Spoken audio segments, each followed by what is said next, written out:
Why don't the Seahawks get the respect that they deserve?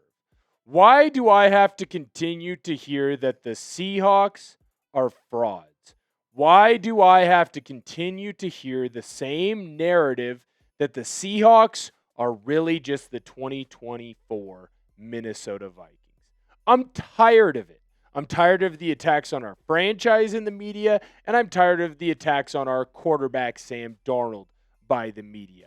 I'm going to break down why these narratives exist and why they are fraudulent themselves and not the Seahawks in today's video.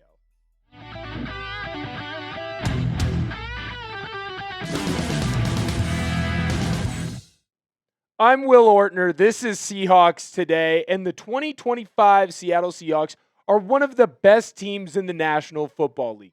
No, not one of the best teams like the 2024 Minnesota Vikings, like one of the best teams that actually have a shot at winning a Super Bowl this season. It feels like the national media continues to dog on our Seahawks, and so I ask you the question because I can't seem to find the answer. Why aren't the Seahawks viewed more positively by the national media? I've heard it from multiple different outlets. I'm just going to dive into one outlet today. But I ask you to answer me in the comment section down below why the Seahawks aren't more viewed positively. So this was kind of the straw that broke the camel's back. The Pardon My Take crew, I'm a big fan. I'm an AWL, and I was listening to their show on Sunday where they kind of dove into different storylines in the National Football League, and this is the big one that they came up with when it came to the Seattle Seahawks.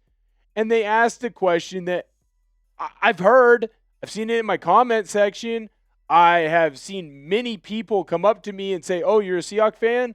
Aren't you worried about them being the 2024 Minnesota Vikings?" I even had my own father, the person who raised me, say, I'm worried that the Seahawks might be the Vikings from last year. And so Hank on Pardon My Take basically said, are the Seahawks the Vikings from last year? They had a little bit of a debate, and it kind of felt like that crew all came to the same agreement that they were.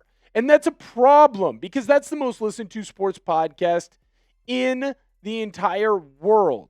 And so while I know that Seahawks Today isn't as listened to as much as Pardon My Take, just hold on, we're going to the moon. But I do have to say this, that I am tired of hearing this take, and I am going to prove to you why the Seahawks are so much better than the 2024 Vikings in this video.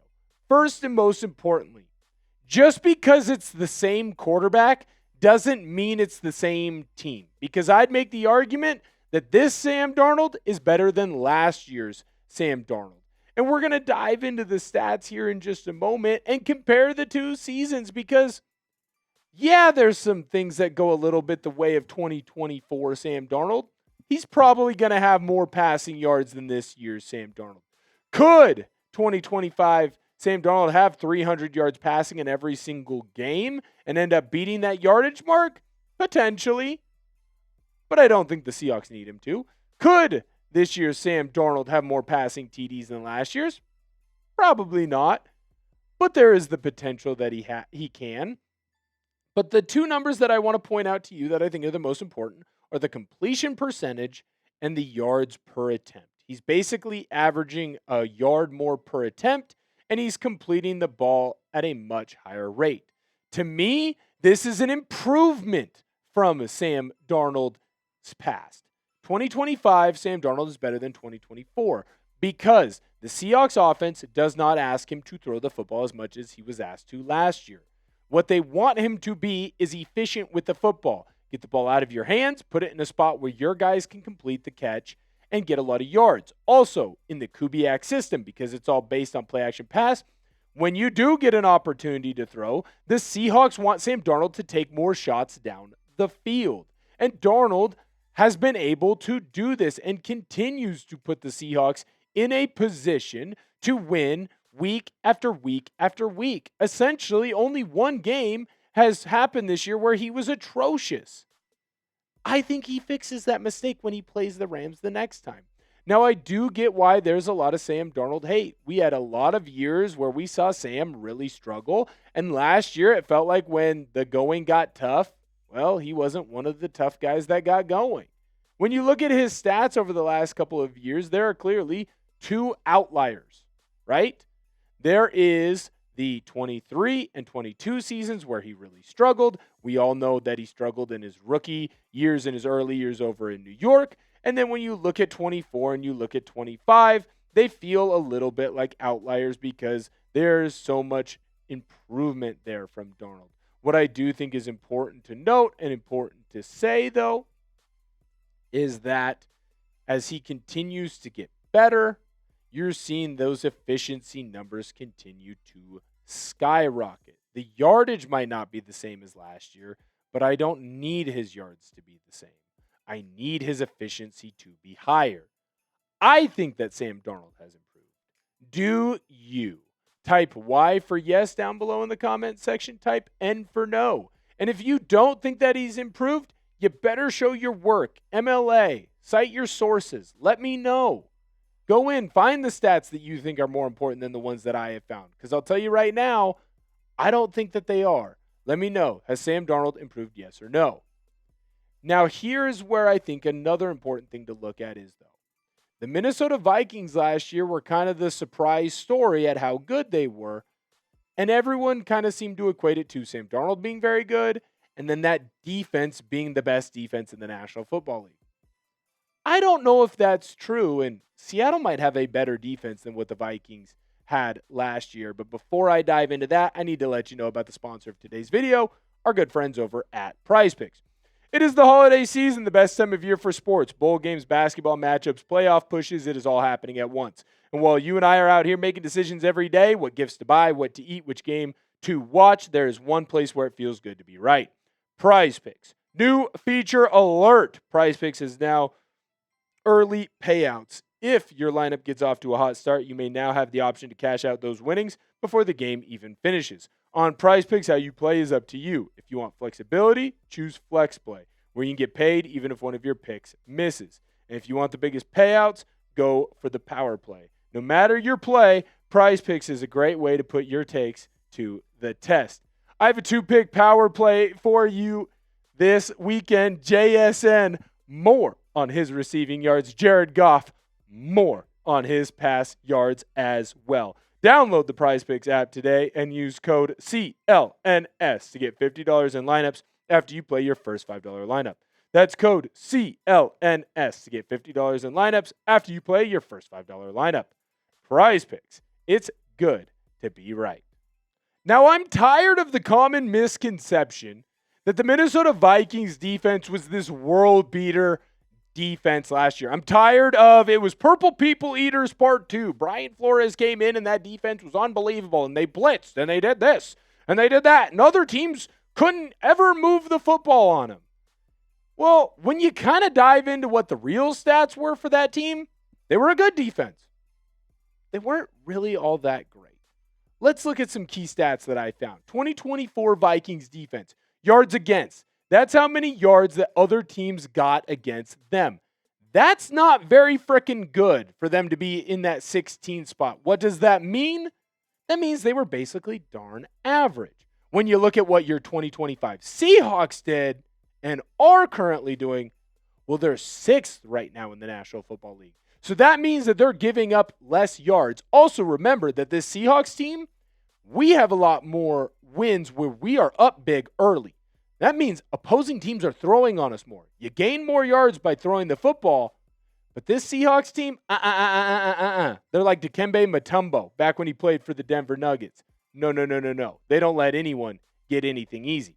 Let's go look at what the passing yards were for the Vikings defense.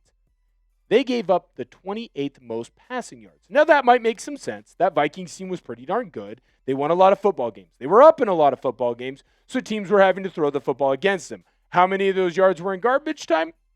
I couldn't go in and pinpoint the exact number, but I will say that I wasn't shocked that this number was a little higher.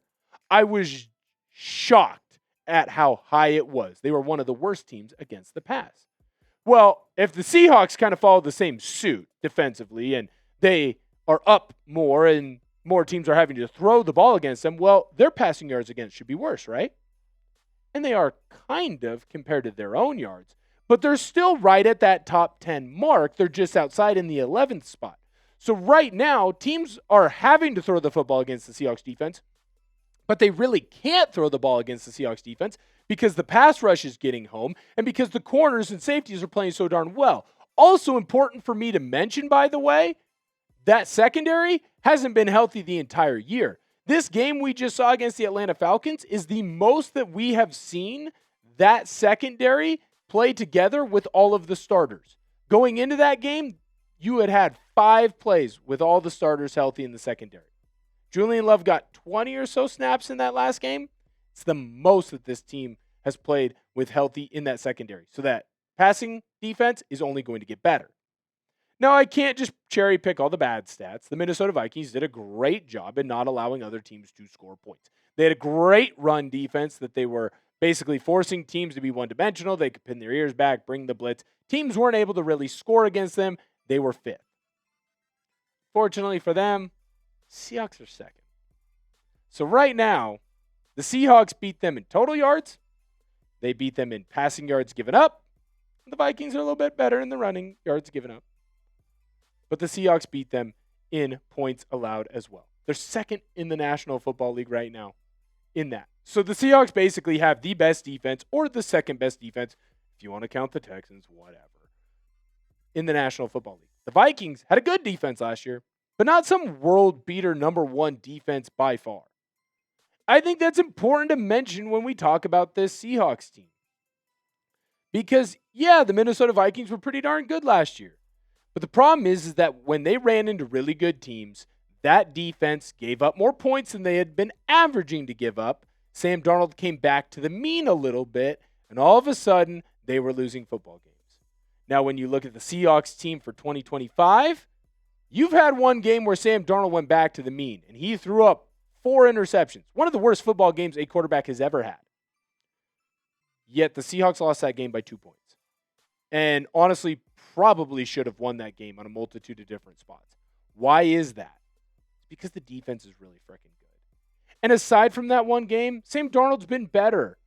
The Seahawks throw the ball the 2nd least amount in the National Football League. So of course the numbers are down a little bit in his yards. Of course the numbers are down a little bit in his touchdowns. If you take out one crazy fluky game, his interceptions are about on the same pace. But his completion percentage numbers are higher, and his yards per attempt numbers are higher. And he gets to throw to a wide receiver that's playing better than the wide receiver he had in Minnesota. Jaxon Smith-Njigba is by far the offensive player of the year this year in the National Football League. He is going to shatter every record that the Seahawks have in a single season for a passing attack for a wide receiver. He's already got the receiving yards record. He's going to break his own receptions record. He has been unbelievable. He'll beat double digits in touchdowns, and his receiving average is stupid. This is why I think that this take is stupid. Sam Darnold is a little bit better than he was. He has a better number 1 option than he had the year before. Yes, I said it. Come after me in the comment section, Justin Jefferson stands. But most importantly, this Seahawks defense is a million times better than that Vikings defense. They were a good defense last year. This is a great defense in Seattle. And it's only going to get better because you are getting healthier. So the Seahawks have a better defense, and the quarterback at worst is the same. And a wide receiver that's better than the one the year before. I think I'll take my chances with the Seattle Seahawks. I think that this Seahawks team can go all the way to the Super Bowl. And I think that this team is better than that 2024 Vikings. So Hank, from Pardon My Take, shut up. And shut up to anybody else who agrees with it. The 2025 Seattle Seahawks are better than the 24 Minnesota Vikings. True or false? Let me know down below in the comment section. If you agree, you're going to type true. If you disagree, type false. APA formatting when you cite your sources, because you better come correct if you're going to try and tell me that I am wrong. Thank you guys so much for tuning into the show today. We really appreciate it. If you haven't subscribed to the channel, make sure that you do so. The road to 100K, well, it starts right now, and we're trying to get there as fast as possible. Thank you guys so much for tuning in. I'll see you next time.